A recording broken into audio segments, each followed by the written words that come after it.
The village of Nzuri sat hidden deep in the golden grasslands of the African savanna.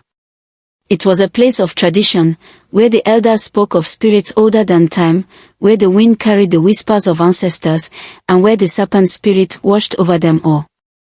Naima, a kind-hearted woman with a voice as gentle as the evening breeze, was beloved by all. When she learned she was expecting her first child, the village rejoiced with her. Her husband, Django, was one of the strongest warriors, descended from a long line of hunters who had protected Nzuri for generations. But on the night of the announcement, Django's father, Omori, the village elder, called him into his hut. The old man's voice was heavy with sorrow.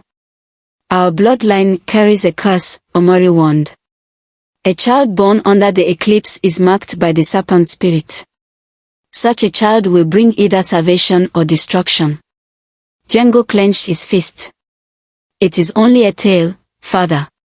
The spirits would not curse their own people." Omori shook his head. "It is no tale. I have seen it before. And the next eclipse draws near. The signs begin." As Naima's pregnancy progressed, strange things began to happen. At night, she heard whispers in the wind, voices that carried no shape. The torches outside their hut flickered and dimmed even when the air was still. Snakes, more than she had ever seen, began slithering through the village, always lingering near her home. The elders took notice. Some whispered that the serpent spirit had already chosen her child. Others averted their eyes when she passed, as if afraid to look upon her. Django dismissed their fears, holding Naima close. "Our child will be strong, Naima," he assured her. "No curse will touch him." But deep in his heart, a seed of doubt had been planted. The eclipse and the birth. The day of the birth arrived with an eerie silence. A shadow swallowed the sun, turning day into twilight.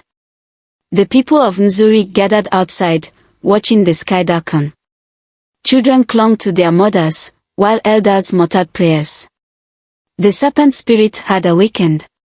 Inside their hut, Naima screamed as labor pains overtook her. Django held her hand tightly, his heart pounding. The village midwives assisted, their hands trembling as they walked. Then, at the very moment the sun returned, the first cry of the newborn filled the hut. Relief washed over Naima. She reached out to hold her child, but the midwives gasped and stepped back. Django's breath caught in his throat. His son, his precious son, had the upper body of a normal boy, but from the waist down, his legs shimmered with serpent-like scales. A hushed horror fell over the hut. "The curse," one midwife whispered.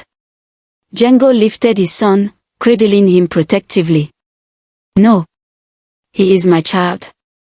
He is our child." Naima reached for him, tears in her eyes. She did not see a monster, only her son. "His name is Zubri," she whispered. "It means strong one." But outside, the village had already heard the whispers. The village's judgment. Word spread like wildfire. People gathered outside their home, torches in hand, their faces filled with fear and anger. "The serpent spirit has marked him," an elder shouted. "He will bring destruction," another cried. "Cast him out before it is too late." Naima clutched her son to her chest. "He is just a baby," she pleaded. "He has done nothing wrong." But fear had already taken root. Django looked at the faces of the villagers, his friends, his family, and saw only hatred and terror. His father, Omari, stood at the front, his face filled with sorrow. "You must choose, my son," Omari said. "The child, or the village?" Django's heart twisted. He had sworn to protect his family. But now, the weight of the entire village rested on his shoulders. Naima sobbed, holding Zubri close. "We can leave," she whispered. "We can run." Django looked at his wife, at his son, his flesh and blood. Then he looked at the village, the only home he had ever known. And he made a choice. A choice that would haunt him forever. The night was thick with silence, broken only by the crackling torches and the low murmurs of the villagers. Their faces, lit by firelight, were masks of fear and anger. They demanded a sacrifice. Django's heart was a battlefield, torn between the love he bore for his wife and son, and the warning of his father. Omori's words echoed in his mind. You must choose, the child or the village. He had always been strong, but now, strength failed him. His hands trembled. His throat was dry. Naima held their newborn son close, her eyes wild with desperation. Django, please, she whispered. Don't do this. But Django stepped back. His decision was made. Without a word, he turned and walked away. Naima gasped, her breath stolen by betrayal. Django, she screamed after him. Django. But he never looked back. The crowd surged forward. Give us the child, someone shouted. Leave him in the wilderness. Naima's grip tightened around Zubri. No, she cried. He is my son. He is not a curse.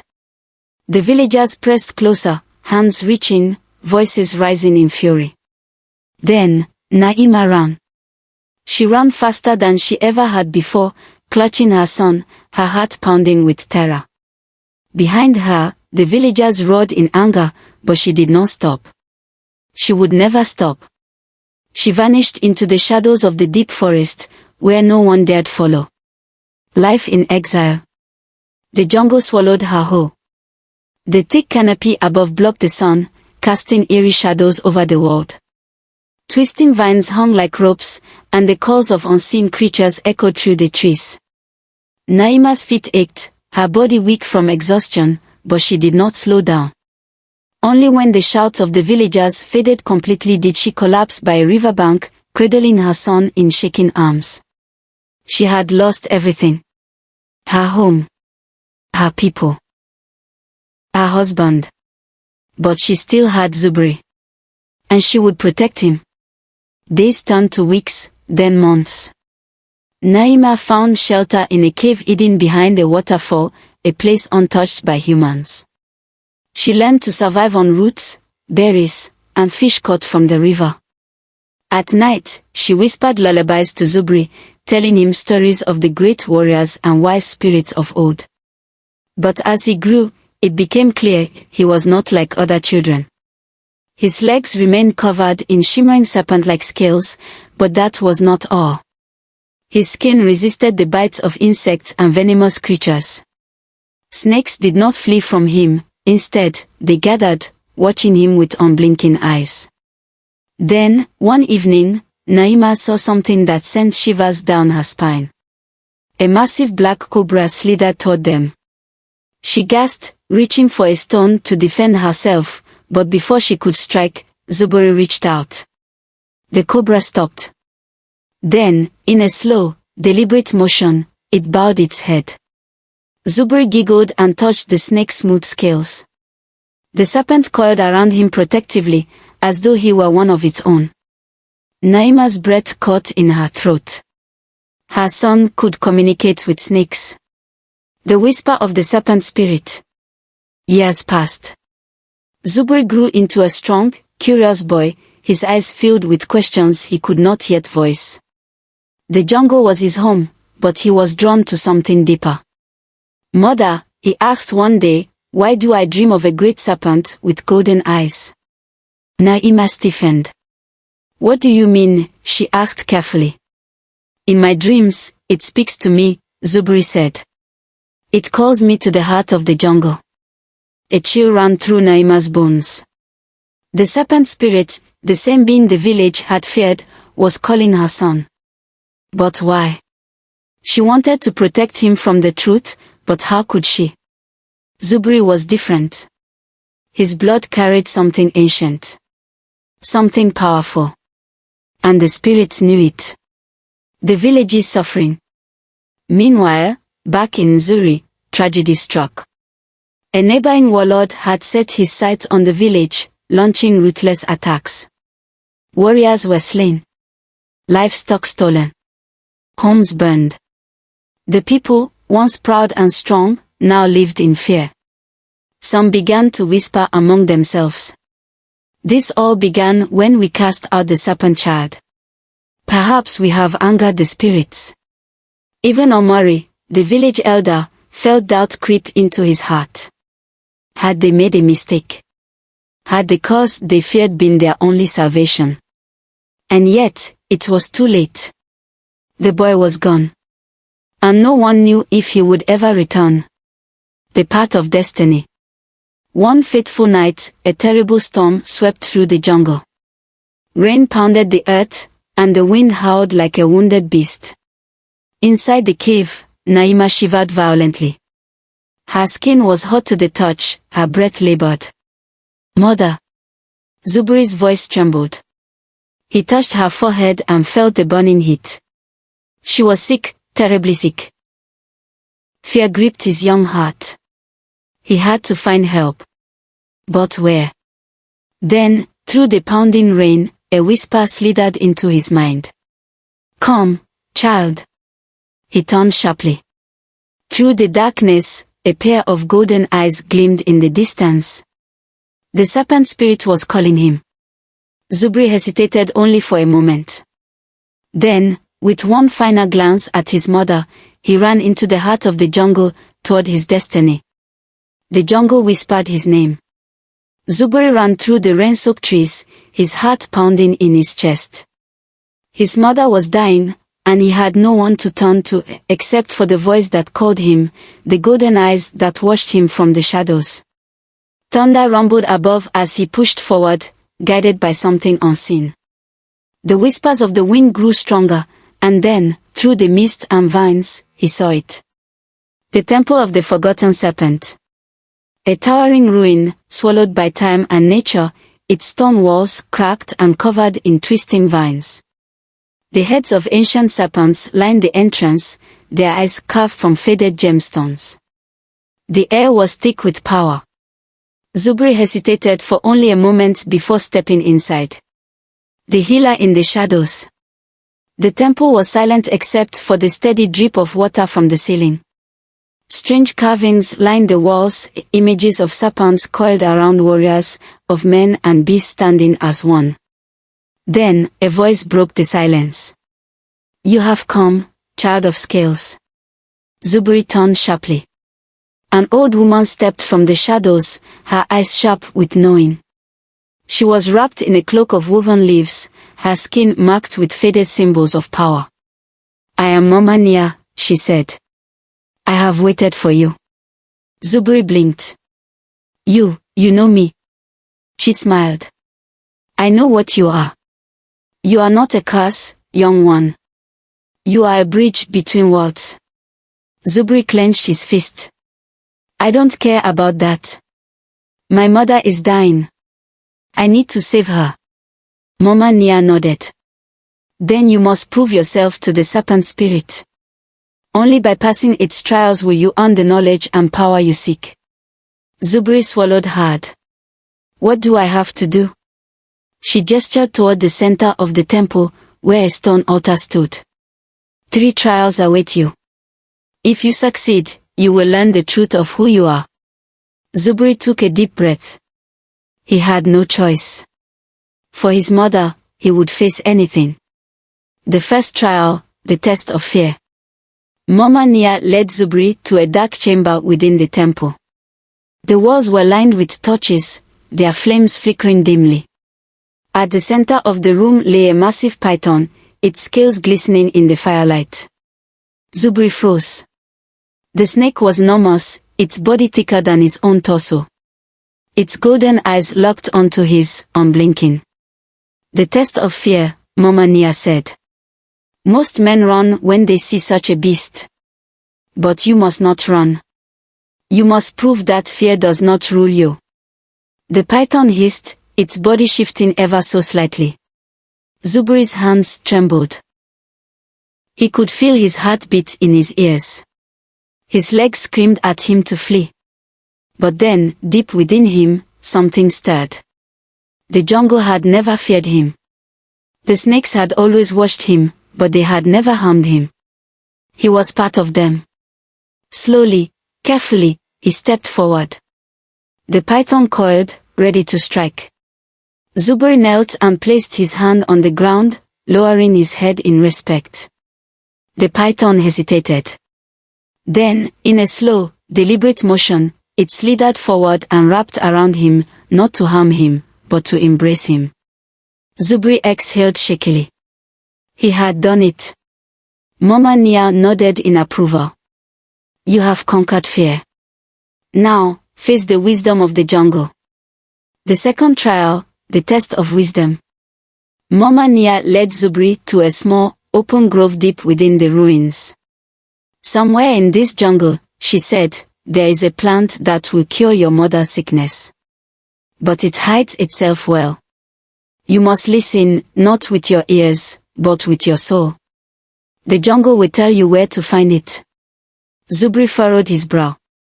How can I listen to something that doesn't speak? Mama Nia only smiled. You already know how. Zubri closed his eyes. The jungle was never silent. The wind whispered through the leaves. The trees creaked as they swayed. The river murmured as it flowed. Then, something else. A whisper, but not in words. A pull, a feeling. His eyes snapped open. He ran. Through the trees, past the roots and the vines, until he stopped before a small plant with dark purple flowers. It looked ordinary. But somehow, he knew. He reached out and plucked the leaves. When he returned, Mama Nia nodded. You have listened well. Now, your final test awaits. The third trial, the test of strength. The river roared before him, its current wild and strong. Mama Nia pointed to the center of the rushing water. Beneath the surface lies a sacred stone, the form of the ancients. Retrieve it. Zubri swallowed hard. The water churned angrily, ready to pull him under. But he had come too far to stop now. He dove in. The current slammed into him, dragging him downward. He kicked and fought, pushing against the force of the river. His lungs burned, but he did not stop. He reached the riverbed, searching desperately. There, half buried in the sand, a sharp, glimmering stone. His fingers wrapped around it. The current howled as if enraged, trying to rip him away. Zubri gritted his teeth. And then, with all the strength he had, he kicked off the bottom and shot toward the surface. Air filled his lungs as he broke free. He gasped, clutching the stone in his hand. Mama Nia helped him out of the water, her eyes filled with pride. You have passed the trials of the serpent spirit, she said. Now, you are ready. The truth revealed. Back in the temple, Mama Nia took the sacred stone and fitted it into a staff carved from dark wood. The moment it clicked into place, the staff hummed with power. This is the form of the ancients, she said. A gift from the serpent spirit itself. It is yours to wield. Zubri took the staff, feeling its energy flow through him. You were never cursed, Mama Nia said gently. You were chosen. The serpent spirit does not bring destruction. It brings balance. You are meant to heal what has been broken, between man and nature, between fear and understanding. Zubri stared at the staff, realization dawning. All his life, he had been feared. Cast out. Called a monster. But he was something else entirely. He was meant for something greater. And now, he had the power to change his fate. With the sacred staff in hand, he turned toward the jungle. His mother needed him. It was time to go home. The fires of war burned bright against the night. Nzuri, once a proud village, was on the verge of ruin. The warlords' raids had grown relentless, livestock stolen, homes burned, warriors slain. Fear and hunger gripped the people. The villagers, who had once stood strong, now cowered in the shadows, whispering of their doom. And in the heart of the suffering, Omari, the village elder, sat with a heavy heart. The weight of his past pressed upon him. The choice he had made. The grandson he had cast out. He had feared the prophecy. He had feared the unknown. And now, he realized, his fear had doomed them all. Regret and redemption. In the outskirts of the village, far from the torches and the fearful whispers, a lone man sat in exile. Jungle. Once a warrior. Once a father. Now, nothing but a shadow of the man he had been. He had abandoned his family. He had turned his back on his son. And now, he heard the cries of his people. He could ignore them no longer. Word reached him of the warlord's destruction, of the elders' regret, of the whispers that only the serpent child could save them. Django's heart clenched. Could it be? Was the boy he had abandoned now the only one who could protect them all? He did not know. But he would find out. With nothing but his sword and his regret, he set off, toward the jungle, toward the son he had left behind. Toward hope. The rise of the serpent child. Deep within the jungle, Zubri stood at the river's edge, his reflection staring back at him. He was no longer a boy. His body had grown strong. His serpent-like scales gleamed under the moonlight. The staff, the form of the ancients, rested in his grip, its power humming in his veins. Snakes coiled around his feet, watching him with reverence. The creatures of the wild moved at his call. He was no longer just a child abandoned by men. He was something more. And yet, his heart was restless. Then, a voice. Zubri. He turned. Naima stood behind him, her face lined with worry. My son, she whispered. There is something you must know. She told him of the warlord. Of the village's suffering. Of the whispers that only he, the child of the serpent spirit, could save them. Zubri's fingers tightened around his staff. A part of him burned with anger. They had cast him out. They had called him cursed. Why should he fight for them now? Let them suffer. Let them know what it felt like to be abandoned. Naima saw the storm in his eyes. She stepped forward, taking his hand. Zubri, she said softly, strength is not measured by revenge. It is measured by justice. Zubri looked at her. His mother, the woman who had suffered the most, who had been cast out, who had lost everything, was asking him to forgive. Could he? Did he want to? A vision of fate. That night, Zubri sat beneath the great twisted tree, his heart heavy. He lifted his staff, pressing it into the earth. He closed his eyes. And he prayed. Serpent spirit, guide me. Show me what I must do. The wind shifted. The air grew thick. Then, darkness. A vision. Zubri saw the warlord, a towering man with eyes like burning embers. He saw the warriors at his back, their weapons dripping with blood. He saw the village, small and fragile beneath the shadow of war. But then, something else. The warlord's fear. His weakness. Zubri saw it clearly. A sickness in the warlord's bones. The way he clutched his side when he thought no one was watching. The way he hesitated before mounting his horse. And then, a whisper. You do not need to fight with hate. You need only strike where the shadows already grow. Zubri's eyes snapped open. He knew what he had to do. He rose, gripping his staff tightly. His mother had been right. He would not fight with vengeance. He would fight with wisdom, justice, and balance. The warlord would fall. And Zuri would rise. The night sky was thick with smoke. Zuri burned. The warlord had come at last, his army sweeping through the village like a swarm of locusts. Warriors in blood-red armor stormed the streets, torches in hand, swords cutting through anyone who stood in their way. Women screamed. Children cried.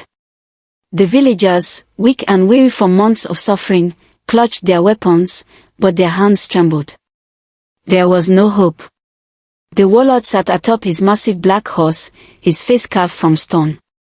His voice boomed through the chaos. "Nzuri falls tonight," he roared. "Your warriors are dead. Your homes are dust. Surrender, and I may let some of you live." But before anyone could answer, a figure stepped into the firelight. A figure draped in the wild. A figure with the gaze of a serpent and the presence of a king. Zuberi. His staff, the form of the ancients, gleamed in his hand. His scaled legs shimmered beneath the flames. The invaders faltered, gripping their weapons tighter. The villagers, who had once cast him out, stared in awe. He had returned. And he was no longer a child. The jungle awakens. Zuberi raised his staff high. The ground trembled. Then, from the shadows of the jungle, a hissing sound filled the air. The warlord's men turned, their eyes widening in horror. A wave of serpents, hundreds, thousands, slithered from the darkness, their scaled bodies rippling like a living tide. The snakes surged forward, creating an impenetrable wall between the villagers and the invaders. The warlord's warriors stumbled back, fear twisting their faces. They had come prepared to fight men. But they were not prepared to fight the wild. The jungle had answered Zuberi's call. And it was angry. "They do." The warlord snarled. "Kill him," he commanded. From the ranks of his warriors, a massive figure emerged, a brute of a man, nearly 7 feet tall, his body scarred from countless battles. He was the warlord's champion, the strongest warrior in the horde. He cracked his knuckles, grinning. "You think snakes will save you, boy?" Zuberi did not flinch. The champion lunged. Their battle was a storm. The brute swung his axe, but Zuberi was faster, ducking low, moving like liquid shadow. He struck with his staff, his serpent-like reflexes guiding every blow. The champion roared in frustration, swinging wildly. Zuberi leaped, twisting midair, striking like a cobra. The champion staggered, blood dripping from a gash across his chest. The villagers gasped. The boy they had cast out was defeating the warlord's strongest warrior. Hope flickered in their eyes. Then, one by one, they picked up their weapons. And they fought. The tide turns. With Zuberi at the lead, the villagers struck back. Spears flew. Clubs swung. The warlord's men, rattled by the serpents, faltered under the sudden counterattack. The village was no longer helpless. They had a leader. They had a warrior. And they had a reason to fight. The tide had turned. The warlord's forces began to break. The warlord's last strike. The warlord watched as his men fell, rage twisting his face. He would not be defeated. His hand slipped into his cloak, pulling out a dagger laced with venom, the poison of the deadliest viper. He charged toward Zuberi, blade raised high. "Die, serpent child." The dagger struck. The blade sank into Zuberi's shoulder. The village gasped. The warlord grinned. Then, his smile faded. Zuberi did not fall. He did not even flinch. The venom, the same poison that had killed countless men before, had no effect. The warlord's eyes widened in horror. Zuberi ripped the dagger from his flesh and snapped it in two. "Your poison does not work on me," he said. The warlord stumbled back, for the first time in his life, feeling fear. Zuberi's eyes burned into him. "It is over." The warlord turned to run. But Zuberi was faster. With one powerful strike, he sent the warlord crashing to the ground. Zuberi loomed over him, staff in hand. The once mighty conqueror now knelt before the village he had tried to destroy. The battle was won. But now, Zubri had a choice. Would he end the warlord's life? Or would he prove, once and for all, that he was not a curse, but a savior? The battlefield lay in eerie silence. The warlord, once a terror to Nzuri, knelt in the dirt, his face battered, his pride shattered. His army lay in ruin, his warriors either fallen or fleeing into the wilderness. The villagers stood frozen, staring at the young man who had saved them. Zubri, the child they had cast out.